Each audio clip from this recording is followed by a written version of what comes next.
आखिर जिंदगी में असली सुख कौन सा व्यक्ति है? इस विषय पर गौतम बुद्ध की बेहद ही प्रसिद्ध कहानी की शुरुआत करते हैं। हम हमेशा उन चीजों के पीछे भागते रहते हैं जो हमारे पास नहीं है। हम भविष्य में उन्हें पाने के लिए लगातार प्रयास करते रहते हैं, लेकिन हम यह भूल जाते हैं कि जिस चीज को पाने का हम प्रयास कर रहे हैं उसके कारण हमारा वर्तमान दुखी हो रहा है।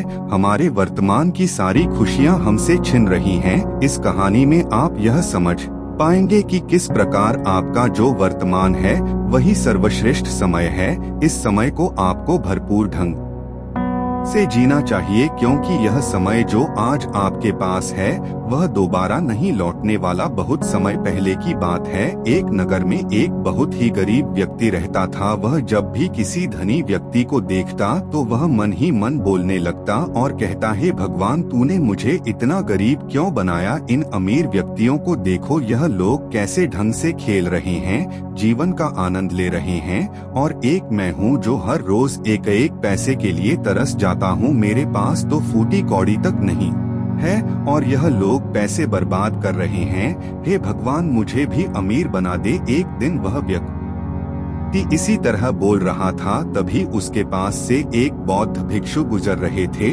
उन भिक्षु ने उस गरीब व्यक्ति की सारी बातें सुन ली और तभी वह बौद्ध भिक्षु उस व्यक्ति से कहते हैं, क्या बात है भंते, तुम इतने परेशान क्यों हो? तुम इतने दुखी क्यों लग रहे हो? क्या कोई तकलीफ है तुम्हें? तभी वह व्यक्ति कहता है, हे गुरुदेव, मैं बहुत दुखी हूँ, मैं बहुत गरीब हूँ, मेरे पास तो खाने तक के लिए पैसे नहीं बचते, मैं एक एक पैसों के लिए तरस जाता हूँ। इस दुनिया में मेरा कोई नहीं, मैं सुखी होना चाहता हूँ, मुझे सुखी होना है, मुझे अमीर होना है।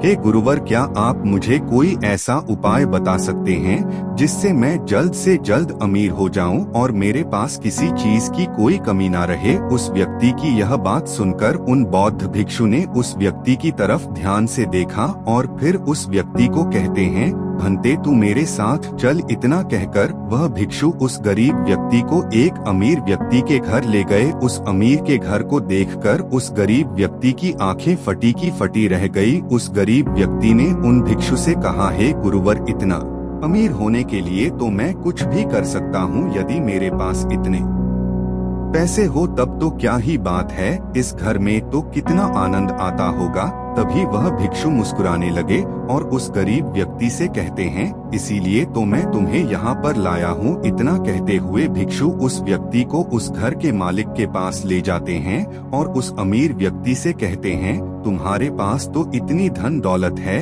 इतना आलीशान घर और सारे ऐशो आराम है, क्या तुम सुखी हो? तभी व्यक्ति जरा सा मायूस होकर उन बौद्ध भिक्षु से कहता है, हे गुरुवर, कैसा सुख? केवल धन दौलत होने से सुख तो नहीं आ जाता। मैं तो जन्म से ही अंधा हूँ और एक अंधे के जीवन में सुख कैसे हो सकता है? सुखी तो वे लोग हैं जिनके पास आंखें हैं, जो लोग इस संसार को देख पा रहे हैं, इसकी खूबसूरती को आंख भर के निहार पा रहे हैं। हे गुरुवर, मैं तो बस इतना ही चाहता हूँ कि केवल मुझे कुछ पलों के लिए ही सही, लेकिन इस संसार को देखने का अवसर प्राप्त हो। मैं कम से कम एक बार अपने माता पिता, अपने रिश्तेदारों को देख सकूं और इसके लिए चाहे मुझसे मेरी कोई पूरी दौलत ही क्यों ना ले ले, मैं देने के लिए तैयार हूँ। मैं इतना दुखी हूँ जितना दुखी और कोई नहीं हो सकता है। ईश्वर, आपने मुझे अंधा क्यों बनाया? तभी उन बौद्ध भिक्षु ने उस गरीब व्यक्ति की ओर इशारा करते हुए कहा, तुम्हारे पास एक बहुत दिग्गज अवसर है। यदि तुम चाहो तो केवल अपनी आंखें देकर तुम इस अन्य व्यक्ति की सारी धन दौलत ले सकते हो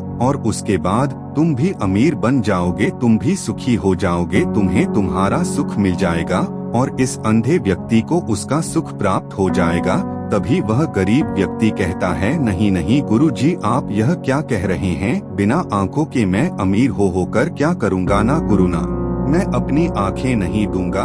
तभी वह बौद्ध भिक्षु उस गरीब व्यक्ति से कहते हैं, एक बार फिर से सोच लो, इतना अच्छा अवसर तुम्हें दोबारा नहीं मिल पाएगा। तभी वह गरीब व्यक्ति कहता है, यदि आपके पास कोई और मार्ग है तो बताइए, अन्यथा मैं अपने घर चलता हूँ। तभी वह भिक्षु उस युवक से कहते हैं, ठीक है, यदि तुम अपनी आंखें नहीं देना चाहते तो कोई बात नहीं, हम कोई और रास्ता निकाल लेते हैं।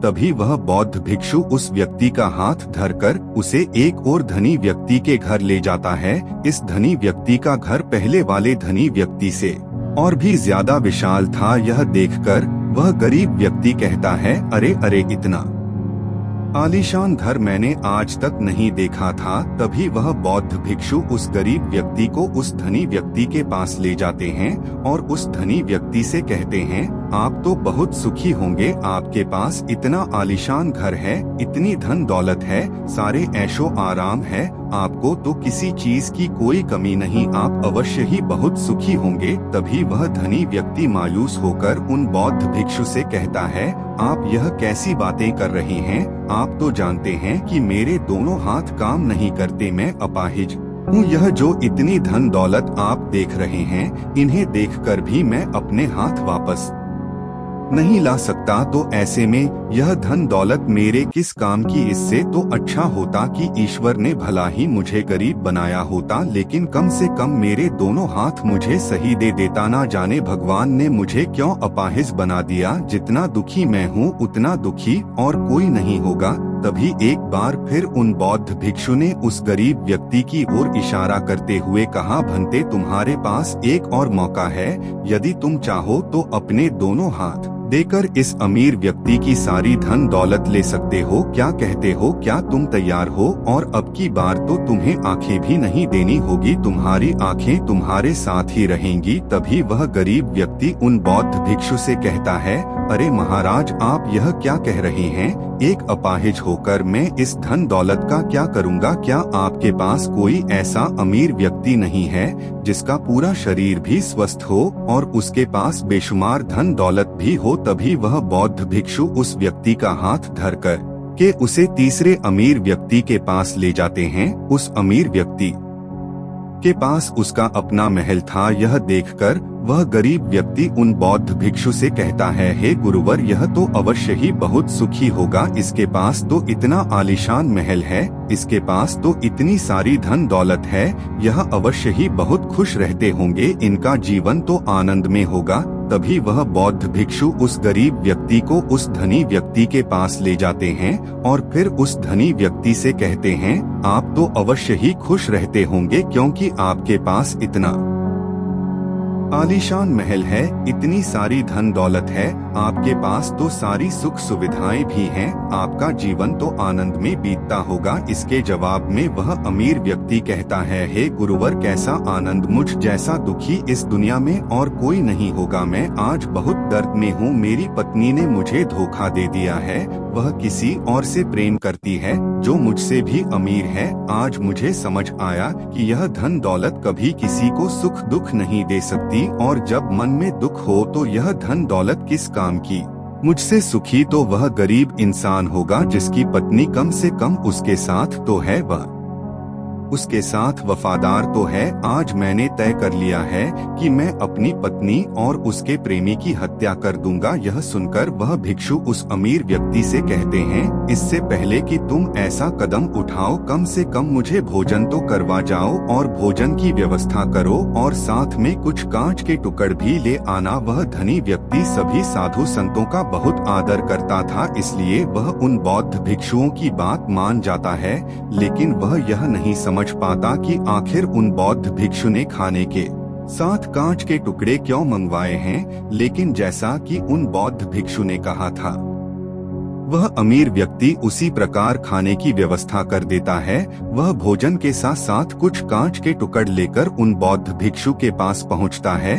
तभी वह बौद्ध भिक्षु, वह गरीब व्यक्ति और वह धनी व्यक्ति तीनों एक साथ भोजन करने बैठते हैं और उसी समय बौद्ध भिक्षु कुछ कांच के टुकड़े उठाकर उस अमीर व्यक्ति के भोजन में मिला देते हैं और उससे कहते हैं, लो अब तुम इसे खा सकते हो। वह अमीर व्यक्ति अचंभित हो गया और उन बौद्ध भिक्षु से कहता है, हे गुरुवर, आप यह क्या कह रहे हैं? इस खाने में तो कांच के टुकड़े आपने मिलाए हैं, इस भोजन को मैं कैसे खा सकता हूँ? यदि यह भोजन मैं करूँगा तो इससे मुझे बहुत तकलीफ होगी और हो सकता है कि मेरी मृत्यु भी हो जाए। तभी वह भिक्षु मुस्कुराने लगे और उस अमीर व्यक्ति से कहते हैं, तुम्हें यह बात तो समझ में आ गई, लेकिन तुम्हें यह बात नहीं समझ में आती कि अगर इस भोजन को खाना है तो इस भोजन के कांच के टुकड़ों को तुम्हें निकालकर अलग करना ही होगा।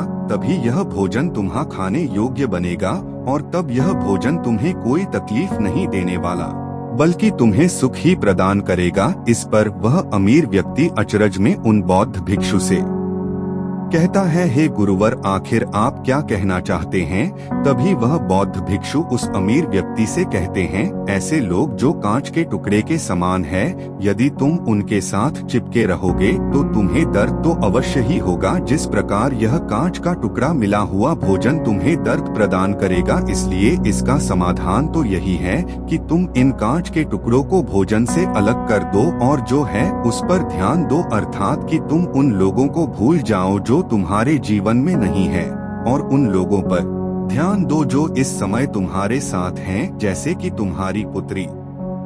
वह भी तो तुम्हारे प्यार की भूखी है। क्या तुम्हारा यह कर्तव्य नहीं है कि तुम उसका ख्याल रखो, उसकी परवरिश करो? आगे भिक्षु उस अमीर व्यक्ति से कहते हैं, सुख तो तुम्हारे पास ही है, बस इन कांच के टुकड़ों को अर्थात अपनी पत्नी और उसके प्रेमी की हत्या करने का यह विचार अपने मन से निकाल दो, अन्यथा यह कांच के टुकड़ों से मिला हुआ भोजन के समान ही होगा और इसका परिणाम भी बहुत भयानक होगा।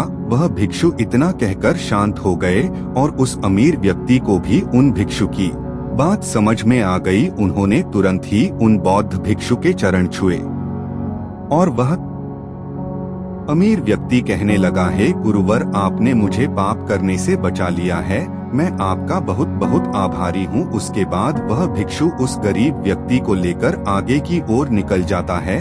तभी रास्ते में वह गरीब व्यक्ति उन भिक्षु से कहता है, हे गुरुवर, क्या इस दुनिया में ऐसा कोई नहीं है जो सुखी हो? तभी वह भिक्षु उस गरीब व्यक्ति से कहते हैं, भंते, आखिर तुम सुखी क्यों नहीं हो? इस पर वह गरीब व्यक्ति कुछ देर के लिए सोच विचार करता है, लेकिन उसके पास कोई जवाब नहीं होता। तभी वह भिक्षु उस गरीब व्यक्ति से कहते हैं, क्योंकि तुम्हें वह चाहिए जो तुम्हारे पास नहीं है, तुम्हारे पास धन नहीं है और तुम्हें धन चाहिए, तुम अमीर होना चाहते हो, तुम्हें लगता है कि वह तुम्हें सुख देगा, लेकिन तुम इस वास्तविकता को भी भूल रहे हो कि बाद में तुम्हें दुख भी वही देगा। जैसे कि जब हम पहले एक अमीर व्यक्ति के पास पहुँचे थे तो उसके पास आंखें नहीं थी, उसके पास जो नहीं था वह उसके लिए बिलक रहा था, जबकि उसके पास तो बेशुमार धन दौलत थी और उसका पूरा शरीर भी पूरी तरह से स्वस्थ था, लेकिन उसका ध्यान उस पर नहीं था। वह उसे छोड़कर उन चीजों के पीछे भाग रहा था जो उसके पास नहीं थी। इसी तरह से दूसरे अमीर व्यक्ति के पास आंखें थी, धन दौलत भी थी,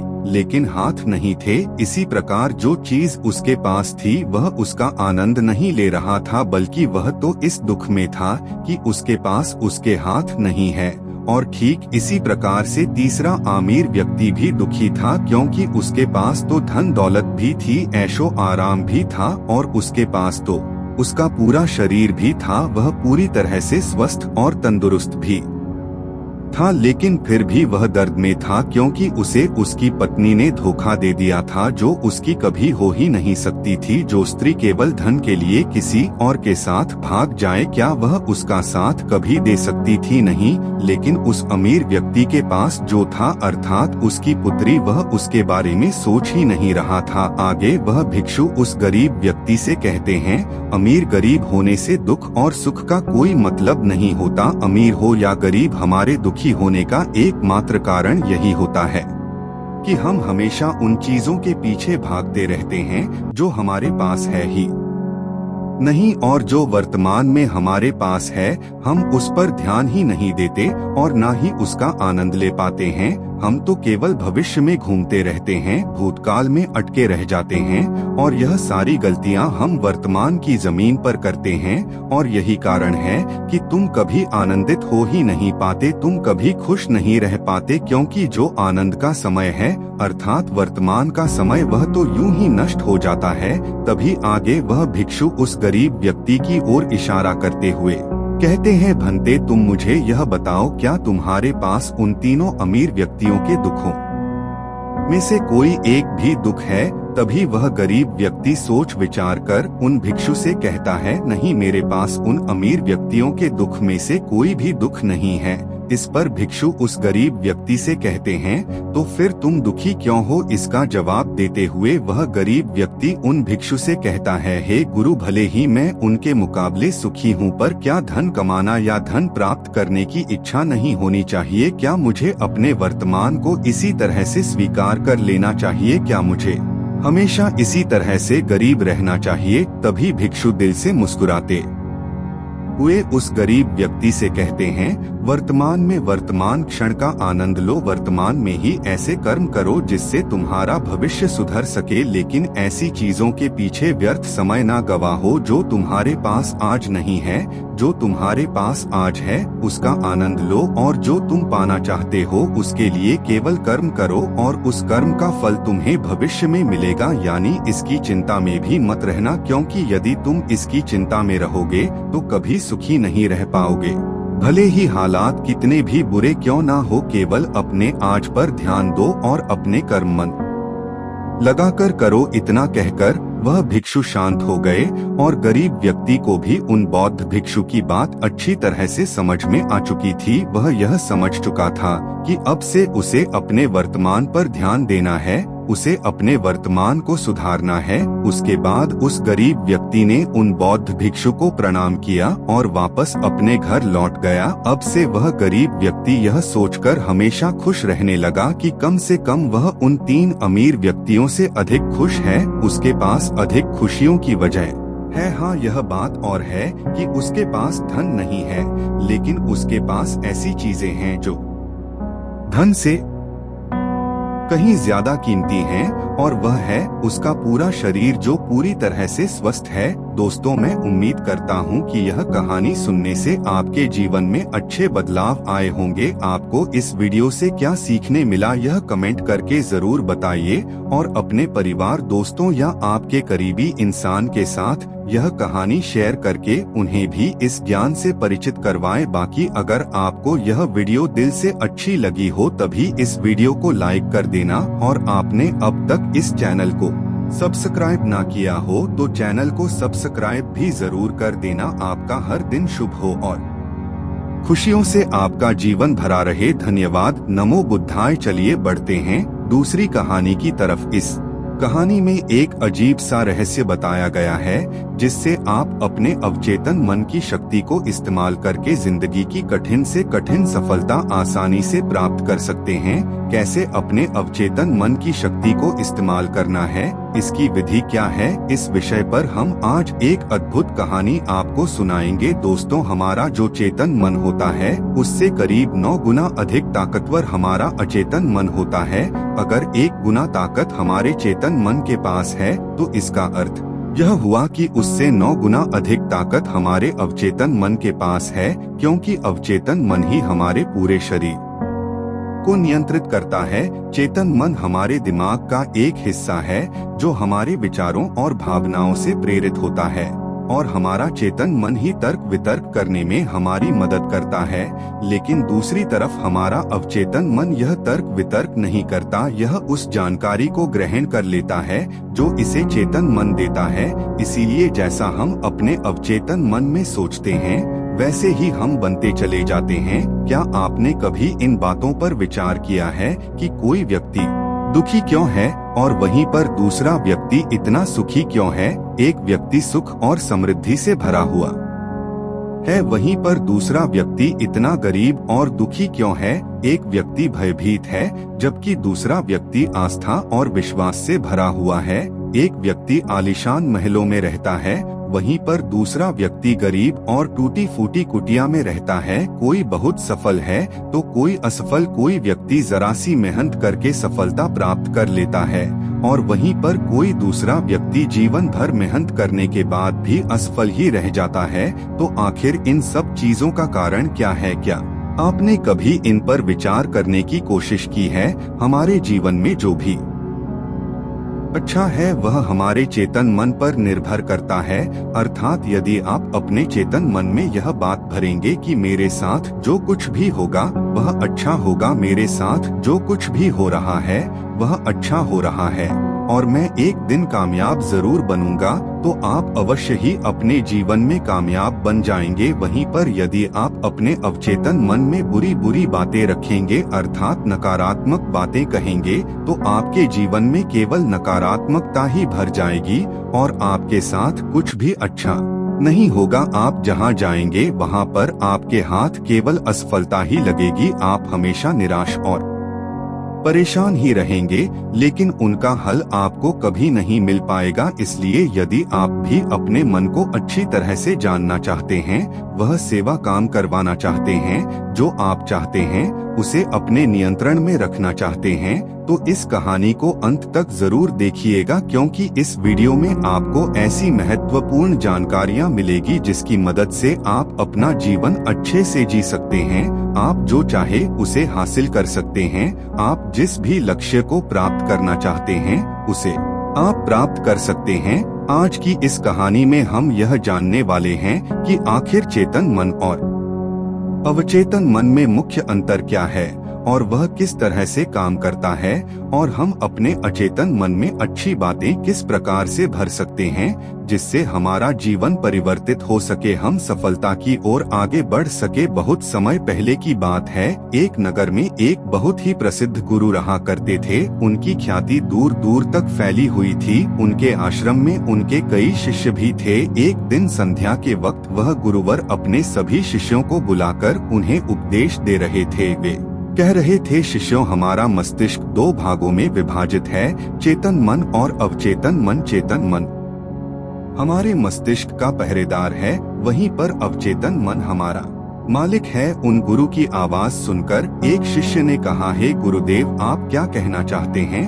आप कहीं यह तो नहीं कह रहे कि हमारे भीतर कोई और है जो हमें चला रहा है, जो हमारी सारी क्रियाओं पर नजर रखे हुए हैं? इस पर गुरुवर उस शिष्य को मुस्कुराते हुए कहते हैं, भंते, मैं तुम्हें एक छोटी सी कहानी सुनाता हूँ। इस कहानी में तुम्हें तुम्हारे सवालों का जवाब मिल जाएगा। इस कहानी को ध्यानपूर्वक सुनना और इसे समझने का प्रयास करना। आगे गुरुवर कहानी बताते हुए कहते हैं, बहुत समय पहले की बात है, एक नगर में एक बहुत ही धनी सेठ रहा करता था और उसकी एक आलीशान हवेली भी थी। उसकी हवेली के द्वार पर हमेशा एक पहरेदार तैनात रहता था और हवेली में जब भी कोई उपद्रव होता, कोई शोर शराबा होता, तो उसकी आवाज चारों ओर गूंजने लगती और उस आवाज को सुनकर आसपास के लोग भी उस महल के पास आते और उस पहरेदार को खूब समझाने की कोशिश करते और कहते, देखो, तुम्हारी हवेली से बहुत सारी आवाजें आती हैं जिससे हमारे घर की शांति भंग हो जाती है। कृपया करके इन आवाजों को बंद करो। आखिर इस शोर शराबे में क्या रखा हुआ है? इस तरह से हल्ला करके तुम अपना जीवन कैसे शांति से बिता सकते हो? इस पर वह पहरेदार जवाब देते हुए कहता है, देखो भाई, मैं जानता हूँ कि शोर करना बुरी बात, लेकिन मैं क्या करूँ, मैं भी इससे बहुत परेशान हूँ। जो भी आवाजें होती हैं वह हवेली में होती है, इससे मेरी भी शांति भंग होती है। लेकिन आप मुझे क्यों समझा रहे हैं? इसका कारण मैं तो नहीं, इसका कारण तो मेरा मालिक है, आप उसे जाकर समझाइए। यह बात सुनकर लोग भी यह बात समझ जाते हैं कि बात तो सही है, आखिर इसमें इस पहरेदार की क्या गलती है?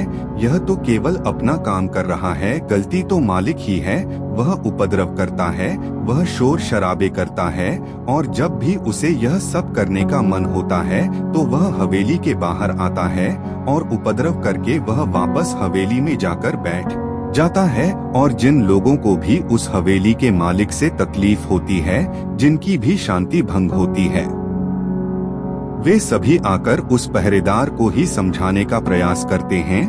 वह उसे खूब सुनाते हैं, लेकिन क्या इससे यह समस्या सुलझेगी? इस प्रश्न के साथ गुरुवर अपने शिष्य से कहते हैं, तुम ही बताओ इसका क्या समाधान है? इस पर वे शिष्य गुरु के इस प्रश्न का जवाब देते हुए कहता है, हे गुरुवर, जिन्हें भी उन हवेली के मालिक से तकलीफ है, जो शोर शराबे करता है और लोगों की शांति भंग कर देता है। उन सभी को उनसे बात करनी चाहिए, तभी तो इसका समाधान निकलेगा। भला पहरेदार की इसमें क्या गलती है? वह तो केवल अपना काम कर रहा है और वह उससे ज्यादा कर भी क्या सकता है? उसके हाथों में तो और कुछ भी नहीं है। इस पर वह गुरुवर मुस्कुराते हुए अपने उस शिष्य से कहते हैं, भंते ठीक इसी तरह से हमारा मन भी होता है। हमारा चेतन मन मनुष्य का पहरेदार होता है और पहरेदार को यह अच्छी तरह से पता है कि क्रोध करना बुरी बात है, बुरे शब्दों का इस्तेमाल करना बुरी बात है, अश्लील ख्यालों में खोए रहना बुरी बात है। अर्थात हमारे चेतन मन को यह बात बहुत अच्छी तरह से पता है कि गुस्सा करना, आलस करना, काम वासना जैसे विचार गलत है। यह सभी विकार हमारे भीतर नकारात्मक विचार उत्पन्न करते हैं, जिससे हमारा विनाश होता है। लेकिन वह कर भी क्या सकता है? वह चीज उसके हाथों में है ही नहीं, क्योंकि वह चीज वह कर ही नहीं रहा, यह तो वह अंदर बैठा मालिक कर रहा है। अर्थात हमारा अवचेतन मन जो हमसे कोई भी कार्य बहुत ही आसानी से करवा लेता है। और यह सभी बातें हम में से हर कोई अच्छी तरह से जानते हैं और हमें ऐसा लगता भी है कि हम अच्छी तरह से समझ चुके हैं, जैसे कि वह पहरेदार समझता है। लेकिन वास्तविकता में तो इससे हमारे जीवन पर कोई भी बुनियादी फर्क नहीं होता। आगे वह गुरु उस शिष्य से कहते हैं, भंते तुमने भी अपने आप को कई बार यह समझाने की कोशिश की होगी कि मुझे सुबह सही समय पर उठना है, आश्रम की साफ सफाई करनी है, भिक्षा मांगने जाना है और रात को आने के बाद मुझे ध्यान भी करना है। लेकिन क्या इससे कोई फर्क हुआ? इसका जवाब देते हुए शिष्य कहता है, नहीं, बिल्कुल नहीं हुआ। मैंने कई बार अपने आप को समझाया है कि मुझे इस समय पर यह काम करना है, मुझे अपना समय व्यर्थ नहीं करना, मुझे अपने समय का इस्तेमाल करना है और मुझे आगे बढ़ना है। लेकिन मैं चाहकर भी उन सभी कार्यों को समय पर नहीं कर पाता। इस पर वह गुरुवर अपने उस शिष्य से कहते हैं, भंते जब भी हम अपने आप को कुछ समझाने का प्रयास करते हैं तो हमें ऐसा लगता है कि अब हम समझ चुके हैं और अब हमसे कोई गलती नहीं होने वाली, और हम सोचते हैं जिरेनिया कि अब हमारा जीवन बदल जाएगा, हम जो भी करेंगे अब वह सही होगा, अब तो हम जीवन में सफलता प्राप्त कर ही लेंगे। लेकिन दूसरे ही पल हम यह पाते हैं कि हमारे जीवन में कोई बुनियादी बदलाव आया ही नहीं है और ऐसा केवल हमारी नासमझी के कारण होता है। हम अपनी नासमझी के कारण अवचेतन मन की जगह पर अपने चेतन मन को समझाने का प्रयास करते हैं, अर्थात मालिक को त्याग कर हम पहरेदार से बात करते रहते हैं और उसे समझाने की कोशिश करते हैं। लेकिन तुम यह भूल जाते हो कि आखिर वह पहरेदार कर भी क्या सकता है? वह सब उसके हाथों में है ही नहीं है।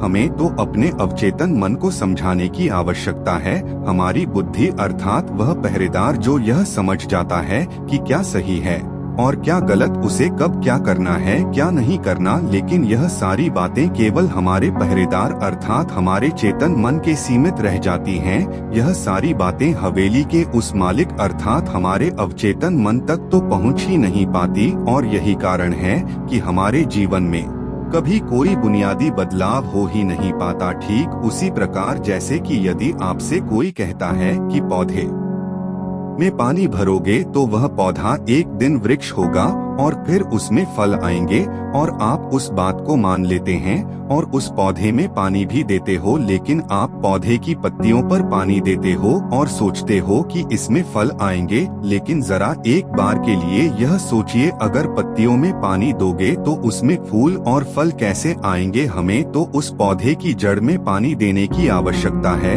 लेकिन हम में से अधिकांश लोग केवल पत्तियों पर ही पानी छिड़क कर अपने आप को बहुत भाग्यशाली समझने लगते हैं। लेकिन वे यह भूल जाते हैं कि जो पानी वह पत्तियों पर दे रहे हैं वह पानी पेड़ की गहराइयों में तो जा ही नहीं पा रहा, तो ऐसे में उस पौधे पर फल कैसे लगेंगी? ठीक इसी प्रकार हम भी अपने मन के साथ करते हैं और यही कारण है कि हम अपने जीवन में जो भी चाहते हैं वह हमें नहीं मिल पाता। हम अपने जीवन में फल चाहते हैं लेकिन वह हमें नहीं मिल पाता। इस पर शिष्य उन गुरुवर से कहता है, हे गुरुवर, तो फिर हमें क्या करना चाहिए? क्या ऐसा कोई उपाय है जिससे हम अपने चेतन मन की सारी बातें अपने अवचेतन मन तक पहुंचा सकें, ऐसी कोई प्रक्रिया है जिसमें हम अपने संदेश को अपने चेतन मन तक पहुंचा सके। इस पर वह गुरुवर शिष्य से कहते हैं, भंते, यदि तुमने अपने संदेश को चेतन मन तक पहुंचा दिया तब तुम जो चाहोगे वह इच्छा प्राप्त कर सकते हो। तुम जैसा चाहो उस लक्ष्य को प्राप्त कर सकते हो, क्योंकि हमारा अवचेतन मन हमारे चेतन मन से 9 गुना अधिक शक्तिशाली होता है।